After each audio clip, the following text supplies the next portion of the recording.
Boss ಕನ್ನಡದ ಇತಿಹಾಸದಲ್ಲಿ ರಕ್ಷಿತಾ ಶೆಟ್ಟಿ ರೀತಿಯ ಸ್ಪರ್ಧಿಗಳು ಇದುವರೆಗೂ ಬಂದಿಲ್ಲ, ಹಾಗೆ ಮುಂದಕ್ಕೆ ಬರೋದು ಇಲ್ಲ ಅಂತ ಸಾಕಷ್ಟು ಬಾರಿ ವೀಕ್ಷಕರು ಹೇಳಿದ್ದುಂಟು. ಅದಕ್ಕೆ ಪ್ರಮುಖ ಕಾರಣ, ಪ್ರತಿ ಸೀಸನ್ ಆರಂಭ ಆದಾಗ ಒಂದಷ್ಟು ಸ್ಪರ್ಧಿಗಳು ಬಿಗ್ ಬಾಸ್ ಮನೆಯೊಳಗೆ ಹೋಗ್ತಾರೆ.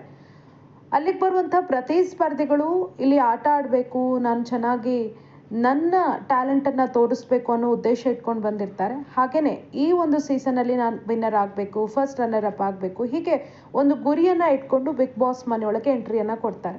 ಆದರೆ ರಕ್ಷಿತಾ ಶೆಟ್ಟಿ ಬಿಗ್ ಬಾಸ್ ಮನೆಗೆ ಬಂದಂಥ ಉದ್ದೇಶನೇ ಬೇರೆ. ಅವರು ಅದನ್ನು ಕೇವಲ ಆಟ ಅಂತ ನೋಡಿಕೊಂಡು ಬಿಗ್ ಬಾಸ್ ಮನೆಗೆ ಬಂದಿಲ್ಲ. ಅವರು ಅದನ್ನು ಬರೀ ಆಟ ಅನ್ನೋದನ್ನು ಪರಿಗಣಿಸ್ಕೊಂಡು ಬಿಗ್ ಬಾಸ್ ಮನೇಲಿ ಇರಲಿಲ್ಲ.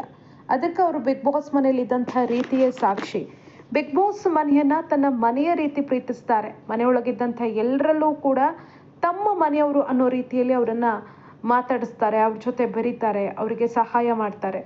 ಬಿಗ್ ಬಾಸ್ ಮನೆಯಲ್ಲಿ ನನಗೆ ಎಷ್ಟೇ ಅವಮಾನ ಆಗಲಿ, ಎಷ್ಟೇ ಜನ ನನ್ನ ಜೊತೆ ಜಗಳ ಮಾಡಲಿ, ಅದು ಯಾವುದನ್ನು ಕೂಡ ನಾನು ನೆನಪಲ್ಲಿ ಇಟ್ಕೊಳ್ಳಲ್ಲ ಅಂತ ಹೇಳ್ಕೊಂಡು ಬಿಗ್ ಬಾಸ್ ಮನೆಯಲ್ಲಿ ಅಕ್ಷರಶಃ ಜೀವಿಸಿದವರು ರಕ್ಷಿತಾ ಶೆಟ್ಟಿ. ಹಾಗಾಗಿ ಬಿಗ್ ಬಾಸ್ ಕನ್ನಡ ಸೀಸನ್ 12 ಮುಕ್ತಾಯ ಆಗಿ ಒಂದಷ್ಟು ತಿಂಗಳುಗಳು ಕಳೆದರೂ ಕೂಡ ರಕ್ಷಿತಾ ಶೆಟ್ಟಿ ಅದೇ ಗುಂಗಿನಲ್ಲಿದ್ದಾರೆ.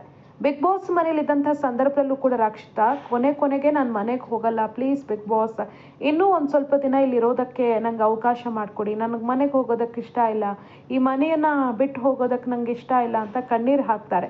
ಅಲ್ಲೇ ಗೊತ್ತಾಗುತ್ತೆ ಅವರಿಗೆ ಎಷ್ಟರ ಮಟ್ಟಿಗೆ ಆ ಒಂದು ಶೋ ಇಷ್ಟ ಆಗಿತ್ತು, ಅದನ್ನು ಅವರು ಬರೀ ಶೋ ಅಂತ ನೋಡಿಲ್ಲ ಅಂತ.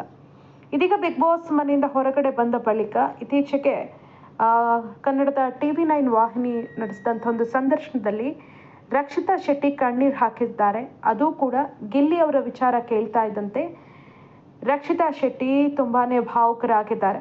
ನಿಮಗೆಲ್ಲ ಗೊತ್ತೇ ಇದೆ, ಬಿಗ್ ಬಾಸ್ ಮನೆಯಿಂದ ಬಂದ ಬಳಿಕ ಗಿಲ್ಲಿ ಅವರು ರಕ್ಷಿತಾ ಜೊತೆ ಎಲ್ಲೂ ಕೂಡ ಕಾಣಿಸ್ಕೊಂಡಿಲ್ಲ. ರಕ್ಷಿತಾ ಜೊತೆ ಗಿಲ್ಲಿ ಮಾತಾಡ್ತಾ ಇಲ್ವಾ ಅನ್ನೋ ಅನುಮಾನ ಈಗಲೂ ಕೂಡ ರಕ್ಷಿತಾ ಅವರ ಅಭಿಮಾನಿಗಳಲ್ಲಿದೆ, ಬಿಗ್ ಬಾಸ್ ಕನ್ನಡ ಸೀಸನ್ 12ರ ವೀಕ್ಷಕರಲ್ಲಿದೆ. ಇದುವರೆಗೂ ಕೆಲವೊಂದು ಆರಂಭದಲ್ಲಿ ಒಂದಷ್ಟು ಪಬ್ಲಿಕ್ ಈವೆಂಟ್ಗಳು, ಅಂದರೆ ಬೇರೆ ಬೇರೆ ಕಾರ್ಯಕ್ರಮಗಳಲ್ಲಿ ಒಂದೇ ವೇದಿಕೆಯಲ್ಲಿ ಕಾಣಿಸ್ಕೊಂಡಿದ್ದು ಹೊರತುಪಡಿಸಿದ್ರೆ ಬೇರೆ ಪರ್ಸ್ನಲ್ ಆಗಿ ಗಿಲ್ಲಿ ಅಥವಾ ಇತರರ ಜೊತೆ ಭೇಟಿಯಾಗಿ ಮಾತುಕತೆ ನಡೆಸಿದ್ದೆಲ್ಲೂ ಕೂಡ ಇಲ್ಲ. ಪ್ರತಿ ಬಾರಿ ಗಿಲ್ಲಿ ಅವರು ನಿಮಗೆ ಕಾಂಟ್ಯಾಕ್ಟಲ್ಲಿ ಇದ್ದಾರಾ ಅಂತ ಕೇಳಿದಾಗ ರಕ್ಷಿತಾ ಇದ್ದಾರೆ, ಯಾವಾಗ ಮಳವಳ್ಳಿಗೆ ಹೋಗ್ತೀನಿ ಅಂದರೆ ಸದ್ಯದಲ್ಲೇ ಅಂತ ಹೇಳ್ತಾನೆ ಇದ್ದಾರೆ. ಇಲ್ಲೂ ಕೂಡ ಅದೇ ಪ್ರಶ್ನೆಯನ್ನು ರಕ್ಷಿತಾ ಎದುರಿಸಿದ್ದಾರೆ. ಆ ಸಂದರ್ಭದಲ್ಲಿ ಇದ್ದಾರೆ ಅಂತ ಹೇಳಿದ್ದಾರೆ, ಆದಷ್ಟು ಬೇಗ ಮಳವಳ್ಳಿಗೆ ಹೋಗ್ತೀನಿ ಅನ್ನೋ ಮಾತನ್ನು ಹೇಳಿದ್ದಾರೆ. ನಿಮಗೆಲ್ಲ ಗೊತ್ತೇ ಇದೆ, ಮೊನ್ನೆಯಷ್ಟೇ ಗಿಲ್ಲಿ ತಮ್ಮ ಬರ್ತ್ಡೇ ದಿನ ಒಂದು ಹೊಸ ಫಿಲ್ಮನ್ನು ಘೋಷಣೆ ಮಾಡಿದ್ದಾರೆ. ಹೀಗಿರುವಾಗ ರಕ್ಷಿತಾ ಬಳಿ ಗಿಲ್ಲಿ ಬಗ್ಗೆ ಕೇಳ್ತಾ ಇದ್ದಂತೆ ರಕ್ಷಿತಾ ಭಾವುಕರಾಗಿದ್ದಾರೆ. ಇದ್ದಕ್ಕಿದ್ದಂತೆ ಅವರ ಕಣ್ಣಲ್ಲಿ ನೀರು ಸುರಿಯೋದಕ್ಕೆ ಆರಂಭಿಸಿದೆ. ಈ ಸಂದರ್ಭದಲ್ಲಿ ಅಲ್ಲಿ ರಿಪೋರ್ಟರ್ ಪ್ರಶ್ನೆ ಮಾಡಿದ್ದಾರೆ, ಗಿಲ್ಲಿಗೆ ಅಂತಾಕ್ಷಣ ನೀವು ಕಣ್ಣೀರು ಹಾಕ್ತೀರ? ಇಲ್ಲ, ನನಗೆ ಯಾವತ್ತಿಗೂ ಕೂಡ ಬಿಗ್ ಬಾಸನ್ನು ನೆನೆಸಿದಂಥ ಸಂದರ್ಭದಲ್ಲಿ ಈ ರೀತಿ ಬೇಜಾರಾಗತ್ತೆ, ಎಲ್ಲರ ನೆನಪಾಗತ್ತೆ ಅಂತ. ಆ ನೆನಪುಗಳು ಇನ್ನೂ ಕೂಡ ಮಾಸಿಲ್ವಾ ಅಂತ ಆ್ಯಂಕರ್ ಕೇಳ್ತಾ ಇದ್ದಂತೆ ನೀವು ಹಾಗೆ ಹೇಳಬೇಡಿ, ಅದೊಂದು ಒಳ್ಳೆಯ ನೆನಪು, ಬಿಗ್ ಬಾಸ್ ಮೆಮೊರಿ ನನಗೆ ಯಾವತ್ತಿಗೂ ಕೂಡ ಮರೆಯೋದಕ್ಕೆ ಸಾಧ್ಯನೇ ಇಲ್ಲ, ಯಾವತ್ತಿಗೂ ಕೂಡ ಆ ಒಂದು ನೆನಪು ನನಗೆ ಹಸಿರಾಗಿರುತ್ತೆ ಅಂತ ರಕ್ಷಿತಾ ಭಾವುಕರಾಗಿದ್ದಾರೆ, ಕಣ್ಣೀರು ಹಾಕಿದ್ದಾರೆ. ನಿಜಕ್ಕೂ ಬಿಗ್ ಬಾಸ್ ಒಂದು ಶೋ ಅಂತ ರಕ್ಷಿತಾ ನೋಡೇ ಇಲ್ಲ, ಅದೇ ಕಾರಣಕ್ಕೆ ಅವರು ಬಿಗ್ ಬಾಸ್ ಬಗ್ಗೆ ಕೇಳಿದ ಕ್ಷಣ ಭಾವುಕರಾಗ್ತಾರೆ. ಇನ್ನು ಈ ಒಂದು ಇಂಟರ್ವ್ಯೂವನ್ನು ನೋಡಿದಂಥ ಸಾಕಷ್ಟು ಜನ ಕಮೆಂಟ್ ಮಾಡಿದ್ದಾರೆ, ಗಿಲ್ಲಿ ಅವರು ನಿಮ್ಮ ಬಗ್ಗೆ ಏನೂ ಕೂಡ ತಲೆ ಕೆಡಿಸ್ಕೊಳ್ತಾ ಇಲ್ಲ, ಅಥವಾ ನಿಮಗೊಂದು ಕಾಲ್ ಮಾಡ್ತಿಲ್ಲ, ಅಥವಾ ನಿಮ್ಮ ಜೊತೆ ಟಚಲ್ಲಿಲ್ಲ, ಹೀಗಿದ್ರೂ ಕೂಡ ನೀವು ಯಾಕೆ ಗಿಲ್ಲಿ ಬಗ್ಗೆ ಅಷ್ಟೊಂದು ಆಳವಾಗಿ ಥಿಂಕ್ ಮಾಡ್ತೀರಾ? ನಿಮಗೆ ಒಳ್ಳೊಳ್ಳೆ ಫ್ರೆಂಡ್ಸ್ ಇದ್ದಾರೆ, ರಘುವಣ್ಣ ಇದ್ದಾರೆ, ಸೂರಜ್ ಇದ್ದಾರೆ, ಮಾಳುವಣ್ಣ ಇದ್ದಾರೆ, ಇವರೆಲ್ಲರೂ ಕೂಡ ನಿಮ್ಮ ಜೊತೆ ಚೆನ್ನಾಗಿದ್ದಾರೆ. ಹೀಗಿರುವಾಗ ನಿಮಗೆ ಬೆಲೆ ಕೊಡೋದಂಥ ವ್ಯಕ್ತಿಯ ಬಗ್ಗೆ ನೀವ್ಯಾಕೆ ಬೇಜಾರು ಮಾಡ್ಕೋತೀರಾ, ಕಣ್ಣೀರು ಹಾಕ್ತೀರಾ? ಅದರಿಂದ ನಿಮ್ಮ ವ್ಯಾಲ್ಯೂವೇ ಕಮ್ಮಿ ಆಗುತ್ತೆ ಅನ್ನೋ ಮಾತನ್ನು ಹೇಳಿದ್ದಾರೆ. ನಿಜಕ್ಕದು ಒಂದು ರೀತಿಯಲ್ಲಿ ಕರೆಕ್ಟ್. ರಕ್ಷಿತಾ ಅವರಿಗೆ ಒಳ್ಳೊಳ್ಳೆ ಅವಕಾಶಗಳು ಸಿಗ್ತಾ ಇದೆ. ಆ ಕ್ವಾಟ್ಲೆ ಕಿಚನ್ ಅಂಥ ವೇದಿಕೆಯಲ್ಲಿ ಒಳ್ಳೆ ರೀತಿಯಲ್ಲಿ ತಮ್ಮ ಅಭಿನಯದ ಮೂಲಕ, ತಮ್ಮ ಹಾಸ್ಯದ ಮೂಲಕ ಗುರುತಿಸ್ಕೊಳ್ತಿದ್ದಾರೆ.